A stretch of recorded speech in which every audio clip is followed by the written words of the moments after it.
மீனாட்சி ஜோதிட நேயர்கள் அனைவருக்கும் வணக்கம். கடந்த மாதம் தான் குரு ராககேது பெயர்ச்சி மற்றும் சனி பெயர்ச்சி பலன்களை ஒரு வருடாந்திர தொகுப்பா நான் கொடுத்திருந்தேன். நிறைய பேர் வீடியோ பார்த்து நல்ல ரெஸ்பான்ஸ் கொடுத்திருந்தீங்க. போன் பண்ணில ஜாதகம் எப்படி இருக்குன்னு பார்த்திருந்தீங்க. அவங்களுக்கு எல்லாம் ரொம்ப நன்றி. இதே மாதிரி உங்களுக்கு ஏதாவது குழப்பம் இருக்கு, சந்தேகம் ஏதாவது இருக்குன்னாலும் நீங்க தொடர்பு கொள்ளலாம். அதே மாதிரி நான் கொடுக்கிற இந்த ஜெனரல் ப்ரெடிக்ஷன்ஸ் எல்லாமே 50% பொருந்தும். மிச்சம் 50% உங்க பர்த் சார்ட்ல அந்த யோக பலன் இருக்கா, அந்த தசா புத்தியை வச்சுதான் 100% பொருந்துமான்றதை சொல்ல முடியும். அதனால உங்களுக்கு இப்படி நான் கொடுக்குற ப்ரெடிக்ஷன்ஸ் எல்லாமே 50 to 60% எடுத்துக்கோங்க. அந்த வகையில தற்போது ஜூன் மாதம் எந்த மாதிரியான பலன்கள் பெற போறீங்க, யார் யார் எதுல கவனமா இருக்கணும், யாருக்கு எந்த யோகம் இருக்குன்னு தான் நம்ம இங்க பார்க்க போறோம். அந்த வகையில தற்போது ஜூன் மாத ராசி பலன்கள் எப்படி இருக்குன்னு பார்க்கலாம். ரிஷப ராசிக்கு இந்த ஜூன் மாதம் என்ன மாதிரியான பலன்களை கொடுக்க போகுதுன்னா, அதாவது உங்க அதிபதி உங்களுக்கு 12ஆம் இடத்துல அமர்றாரு. இவரு ஜூன் 29ஆம் தேதி வரைக்கும் இருக்கிறாரு. 12ஆம் இடத்துல உங்க அதிபதி இருக்கிறதுனால நிறைய டிராவல் பண்ணுவீங்க. புது முயற்சிகள் எடுப்பீங்க. செலவுகள் புதுசா எடுப்பீங்க. அதாவது என்னன்னா ஷாப்பிங்காக டிராவல் பண்றதுன்றது ரொம்ப அதிகமா இருக்கும்.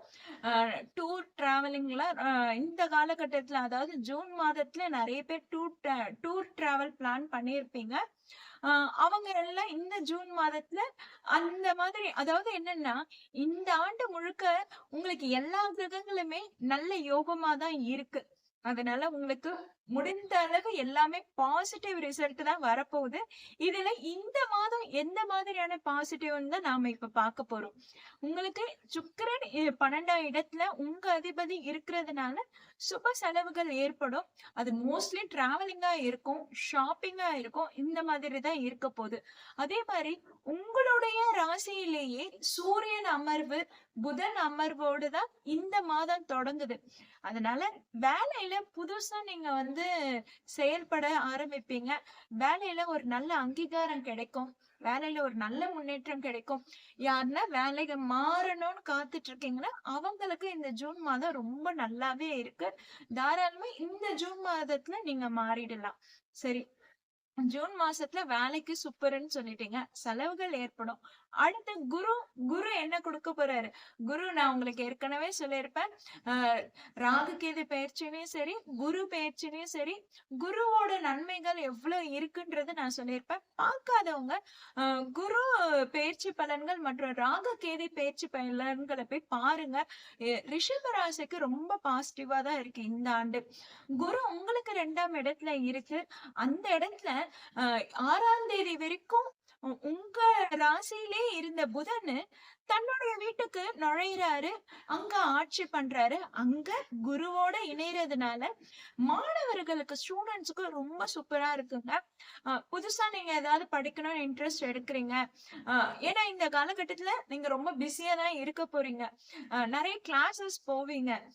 அடுத்தது என்ன படிக்கலான்றது ஒரு நல்ல சிந்தனை கிடைக்கும். அடுத்து என்ன படிக்கலாம், அடுத்து என்ன பண்ணலான்ற ஒரு தெளிவான சிந்தனை கிடைக்கும். 2ஆம் இடத்துல குரு புதன் இணைவு ரொம்ப அமோகமா இருக்கு.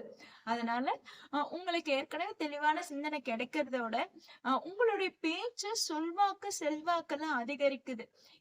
இத்தனை நாள் நான் பேசுறதை எவனும் மதிச்சு கேட்டதில்லப்பா, ஆனா இப்ப நான் பேசினா நின்னு கவனிக்கிறாங்க அப்படின்னு நீங்களே பெருமைப்பட்டுக்கிற காலமா தான் இந்த காலகட்டம் இருக்கு. இந்த மாதமும் சரி, இந்த ஜூன் மாதமும் சரி, உங்களுக்கு அதற்கான காலகட்டம் தான். செவ்வாய் 12ஆம் அதிபதி செவ்வாய் உங்களுக்கு 4ஆம் இடத்துல இருக்கிறாரு. அதாவது ஜூன் 7ஆம் தேதி கேதுவோட இணைகிறாரு.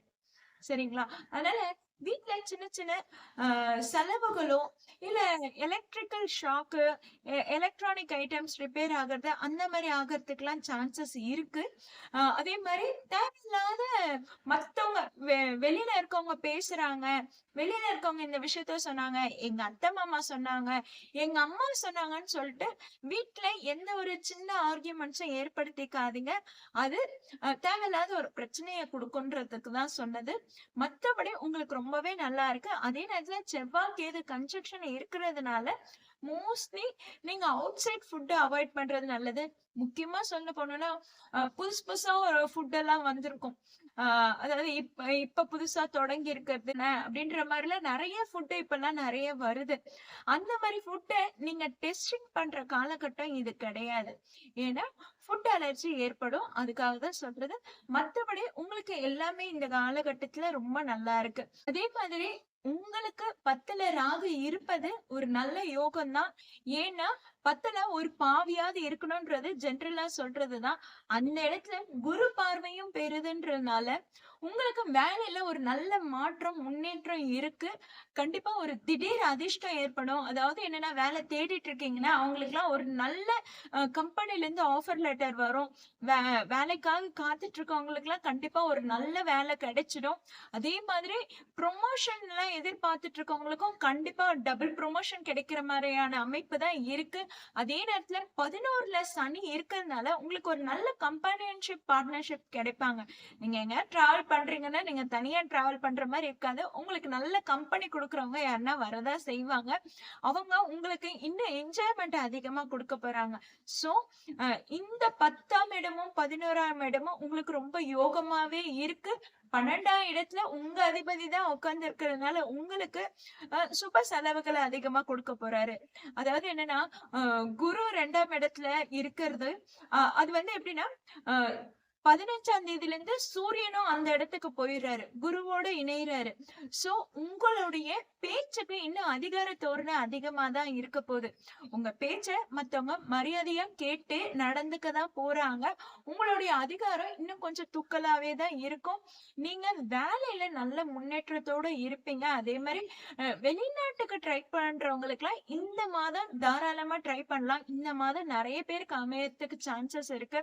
உங்களுடைய ஜாதகத்துல அதாவது உங்களுடைய பிறந்த ஜாதகத்துல தசா புத்தி யோக கிரகங்கள் நல்ல வலுவா இருந்ததுன்னா, தசா புத்தி நல்ல வலுவா நல்லபடியா செயல்பட்டதுன்னா உங்களுக்கு நான் சொன்னதை விட இன்னும் 100% சூப்பரா இருக்குங்க. சக்சஸ்ஃபுல்லா இருக்கும். அதுக்கு நம்ம பார்க்க வேண்டியது அவங்க தனிப்பட்ட ஜாதகத்தை. பட் உங்களுக்கு யோக கிரகங்கள் கூடலினாலுமே தசா புத்தி சரி இல்லைனாலுமே இந்த ஜூன் மாதம் இந்த ஒரு வருட காலம் உங்களுக்கு ரொம்ப நல்லதாவே அமையுது. இந்த ஜூன் மாதம் இந்த ஒரு வருட காலம் தசா புத்தி சரி இல்லைனாலுமே யோக கிரகங்கள் எதுவுமே தனிப்பட்ட ஜாதகத்துல இல்லைனாலுமே உங்களுக்கு இந்த ஜென்ரலான ப்ரெடிக்ஷன்ஸே 50% கண்டிப்பா பொருந்துங்க. அதனால புதுசா முயற்சி எடுக்கிறவங்க எல்லாருக்குமே சக்சஸ்ஃபுல் தான். அதுவும் ஜூன் மந்த் உங்களுக்கு ரொம்ப ஃபேவரபிளா இருக்கு. சோ இத மிஸ் பண்ணிடாதீங்க. புதுசா அப்ராடுக்கு ட்ரை பண்றவங்க தாராளமா ட்ரை பண்ணலாம். டூர் டிராவல் விசிட் பண்ணணும்னா அவங்களும் தாராளமா போயிட்டு வரலாம். அதே மாதிரி புதுசா ஒரு படிப்பை படிக்கணும், நான் படிக்கலாமா வேணாமா, இதை செய்யலாமா வேணாமான்னு எந்த குழப்பமும் இருக்காது. ஏன்னா குரு புதன் இணைவு ரொம்ப நல்லா இருக்கு. உங்களுக்கு 2ஆம் இடத்துல குரு புதன் இணைவுன்றது உங்களுக்கு ரொம்ப பாசிட்டிவா தான் இருக்கு. அதனால அதுவும் உங்களுக்கு நல்ல யோகத்தை தான் கொடுக்குது. நல்ல படிப்பை தான் படிப்பீங்க. முக்கியமா நிறைய பேர் ரிஷப ராசின்னு இருக்கவங்க புதுசா தொடங்கப்பட்ட படிப்பை தான் படிப்பீங்க. புதுசா என்ன வந்திருக்கோ இப்ப ஃபீல்டுல என்ன வந்திருக்கோ அந்த மாதிரியான படிப்பை தான் படிப்பீங்க. அதுல உங்களுக்கு லாபம் பெறதான் போறீங்க. அதனால இந்த ஜூன் மாதம் ரிஷப ராசிக்கு ரொம்ப அதிர்ஷ்டமான மாதம் தான் சொல்லணும்.